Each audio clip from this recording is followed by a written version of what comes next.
Bonjour et bienvenue à la grande édition de la télévision rwandaise.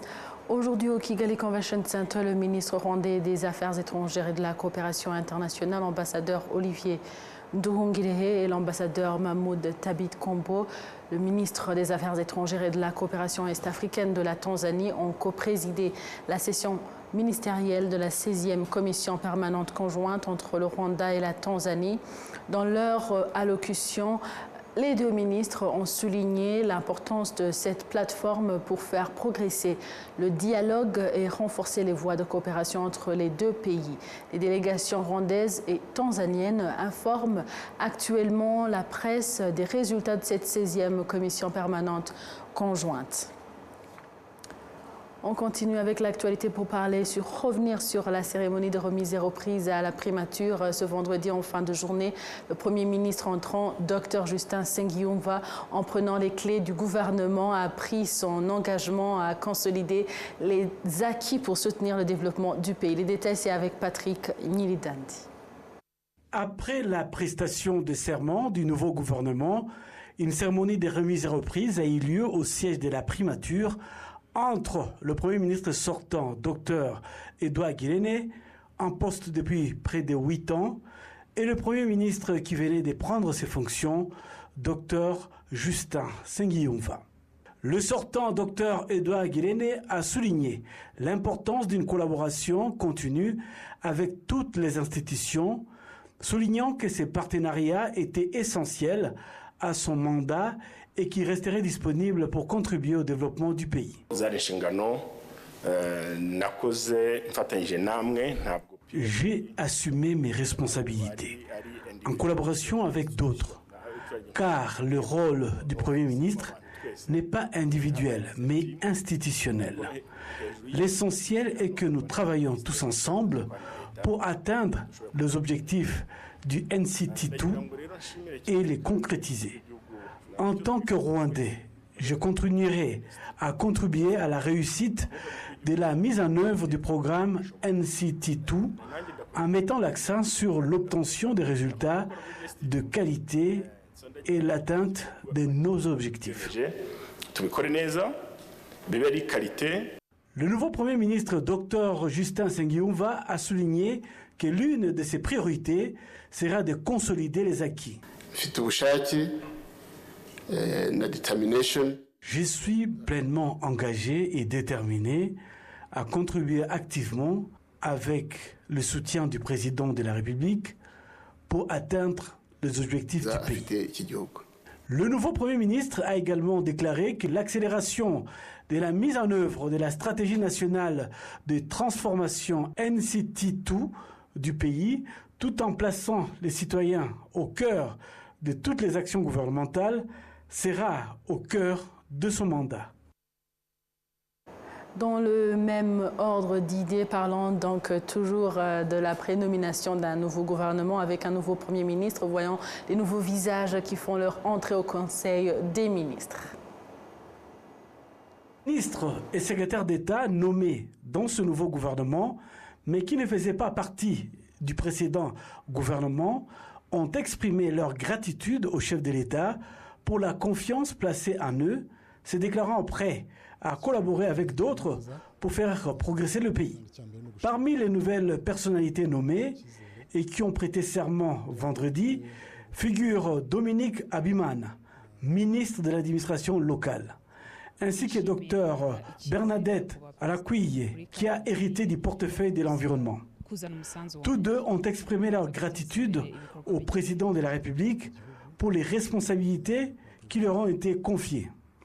Jean de Dieu Uwihanganye, nommé secrétaire d'État chargé des infrastructures, revient d'une mission diplomatique à Singapour où il était ambassadeur du Rwanda depuis 2019. Il avait auparavant occupé le poste de secrétaire d'État chargé des transports au sein du même ministère. Il a souligné que l'expérience acquise à Singapour l'aiderait à s'acquitter efficacement de ses nouvelles fonctions. Dr Télésphore Ndabamenye, ancien directeur général du RAB, l'agence rwandaise en charge de l'agriculture et des ressources animales, a été promu secrétaire d'État au ministère de l'Agriculture et des Ressources animales. Il a indiqué qu'il travaillera pour l'intérêt des Rwandais. Il s'agit de nouveaux visages au sein du gouvernement qui devraient compléter les fonctionnaires en poste grâce à leur expérience et leur connaissance.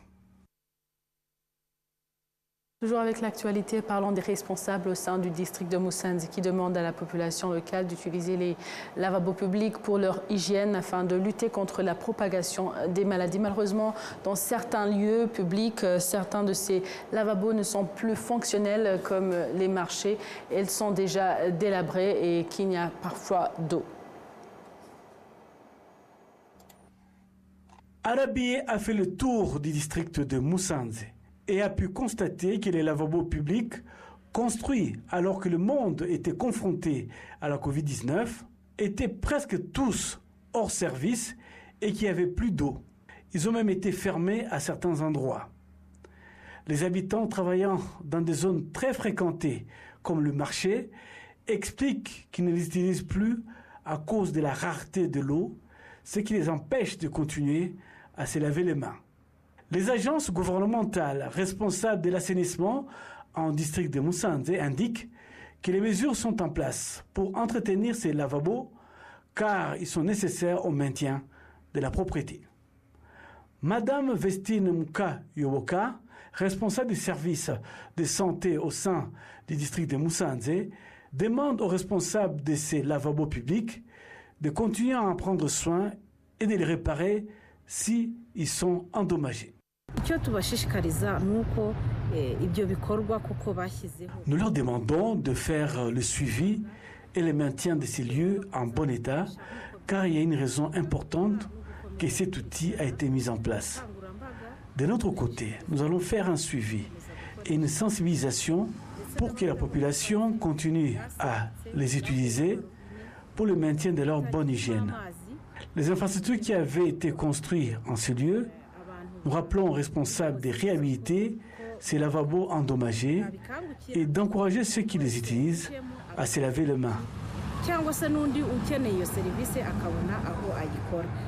Les lavabos publics font partie des mesures mises en place pendant la pandémie de Covid-19 et ont continué d'être largement utilisés lors d'autres épidémies comme celle de la variole du singe ou Mpox, ce qui prouve à suffisance que les lieux ne doivent pas être négligés comme moyen de prévention contre les maladies.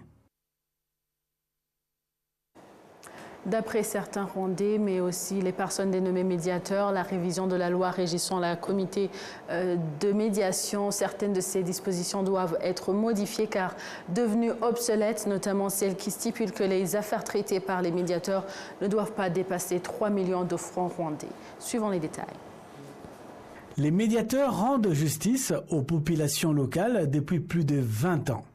Cependant, ils soulignent souvent que la disposition les excluant du champ d'application des affaires de plus de 3 millions de francs rwandais devrait être révisée.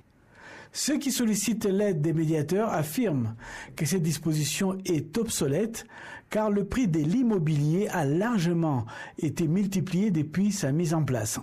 Lutazibwa Jean Bosco, médiateur en cellule Busanza, c'est un district de Kichukiro, dans la ville de Kigali, exerce ce métier depuis 15 ans. Aujourd'hui, de nombreuses personnes se présentent avec des affaires de plus de 3 millions de francs rwandais et nous leur disons que nous ne pouvons pas traiter leur cas ou les défendre. Nombre d'entre elles se précipitent alors vers les tribunaux, où la procédure est longue et coûteuse. Les bureaux des médiateurs interviennent au niveau local, notamment au niveau des cellules et des secteurs. Le secrétaire exécutif de la cellule Busanza affirme que, grâce à leurs actions, les médiateurs ont considérablement réduit le nombre d'affaires portées devant les tribunaux. Sans les médiateurs, les citoyens comparaîtraient constamment devant les tribunaux. Mais la question est désormais débattue. Le ministère de la Justice indique qu'entre 2011 et 2024, les comités de médiation ont résolu plus de 54 000 affaires. S'ils avaient été portés devant les tribunaux, il aurait fallu au moins 30 ans pour les résoudre. Frank Mugabo, chargé d'analyser la justice décentralisée au ministère, affirme que la loi régissant les comités de médiation est en cours de révision. Nous avons déjà commencé à analyser la loi. Nous espérons qu'elle sera révisée d'ici 2 ans afin de la mettre à jour. Les médiateurs sont convaincus que la révision de cette loi permettra de résoudre certains des obstacles auxquels ils sont confrontés, notamment ceux liés à la valeur des affaires qui sont autorisés à entendre. On continue pour parler des analystes économiques qui affirment que le nouvel aéroport international de Kigali, en cours de construction dans le district de Bugesera, est attendu comme une meilleure opportunité et facilité d'échange entre l'Afrique et les autres continents. Le récit suivant en dit plus. La construction du nouvel aéroport international de Kigali est l'un des grands projets prioritaires de l'exercice 2025-2026 du budget national. Plus de 800 milliards de francs rwandais y seront consacrés. À ce jour, les travaux de construction sont réalisés à hauteur de 25 à 30%. Les pistes d'atterrissage, les routes et les canalisations d'eau sont déjà aménagées. Actuellement, le chantier est à l'étape de construction de différents bâtiments. Ce projet a déjà permis de créer plus de 6 000 emplois, dont la majorité occupée par les Rwandais. La construction de ce nouvel aéroport situé dans le district de Bugesera s'accompagnera également de l'expansion des activités de Rwandair, afin de consolider le positionnement du Rwanda comme un hub du commerce et du transport aérien sur le continent africain. Les analystes économiques estiment que cet aéroport jouera un rôle déterminant dans le développement des échanges commerciaux entre le Rwanda et le reste du monde. Il existe de grandes opportunités de création d'emplois grâce à ces projets dont bénéficient de nombreuses personnes impliquées. Plus important encore, une fois que des projets majeurs comme le nouvel aéroport international de Kigali seront achevés, ils positionneront le Rwanda comme un centre touristique. Je crois que cet aéroport ne servira pas seulement le Rwanda, mais également toute la région et même le continent africain. Lorsqu'un pays facilite les déplacements, c'est un grand avantage. Dans certains endroits, il peut être compliqué d'obtenir un visa, un passeport ou même de réserver des vols. Mais quand un pays est ouvert, cela encourage les investissements étrangers, crée des emplois et augmente les revenus de l'État grâce à une collecte fiscale plus importante. Divers rapports montrent que le Rwanda s'est déjà affirmé comme un hub du tourisme, y compris dans l'accueil de conférences internationales, de l'investissement et de la technologie. Cela est confirmé par les statistiques de l'Office rwandais de développement qui indique qu'en 2024, le pays a attiré des investissements pour 612 projets d'une valeur totale de 3,2 milliards de dollars américains. En mai de cette année, le ministre des Finances et de la Planification économique, Honorable Youssouf Murangwa, a annoncé que certaines infrastructures connexes avaient déjà été construites en lien avec le nouvel aéroport de Kigali. Il est prévu que la première phase de ce nouvel aéroport international de Kigali soit achevée en 2027 avec une capacité d'accueil de plus de 8 millions de passagers par an. Le Rwanda s'apprête à bénéficier d'un nouveau mécanisme financier qui collaborera avec les institutions de microfinance afin de réduire les taux d'intérêt sur les prêts accordés à ses clients dans tout le pays. Le fonds devrait donc être opérationnel au début de l'année prochaine. Suivons les détails. Les travaux préparatoires à la création du nouveau fonds de liquidité pour la microfinance sont presque terminés selon Jackson Kwikiriza, membre de l'équipe de pilotage supervisant le processus et directeur exécutif de l'association des institutions de microfinance au Rwanda. Nous prévoyons de créer ces fonds d'ici la fin de l'année ou le début de l'année prochaine. Nous travaillons avec plusieurs autres partenaires comme la Banque centrale, le ministère des Finances et autres. Nous travaillons donc ensemble sur ce projet et sur son évolution. Le fonds devrait continuer à réduire le taux d'intérêt élevé de prêts, une préoccupation persistante soulevée par les défenseurs de droits des consommateurs au Rwanda. Ndizeye Damien, directeur exécutif d'ADECOR, l'Association nationale des protections des consommateurs, a récemment abordé cette question lors d'une séance au Sénat du Rwanda. Pourquoi les institutions de microfinance applique-t-elle des taux d'intérêt plus élevés que la plupart des banques. Nous devons constater que cela représente un défi, en particulier pour les personnes à faible revenu qui ont besoin de prêts pour leur développement personnel. La question des taux d'intérêt élevés en microfinance est abordée de manière collaborative par des multiples acteurs, comme l'explique Clarisse Mushimirwa, responsable de la supervision de microfinance à la Banque nationale du Rwanda. En ce qui concerne les efforts déployés pour fusionner différentes coopératives d'épargne et de crédit entre elles, plus ces fusions sont efficaces, plus le taux d'intérêt baisse. C'est particulièrement évident pour les coopératives qui ont fusionné, les taux d'intérêt sont plus bas. Au Rwanda, les institutions de microfinance continuent de se développer et proposent des services, notamment des petits prêts pour aider les particuliers à lancer et à développer des projets générateurs de revenus. Pour améliorer encore la prestation de services, les pays mettent en œuvre un programme d'intégration numérique des coopératives d'épargne et de crédit sectorielles au niveau des districts.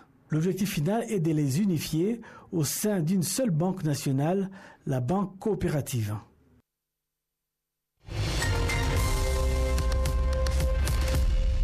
Voilà, c'est par ici que prend fin l'édition d'aujourd'hui. Merci à vous tous qui étiez au rendez-vous de la grande édition. Merci à vous tous, à bientôt et d'ici là, portez-vous bien.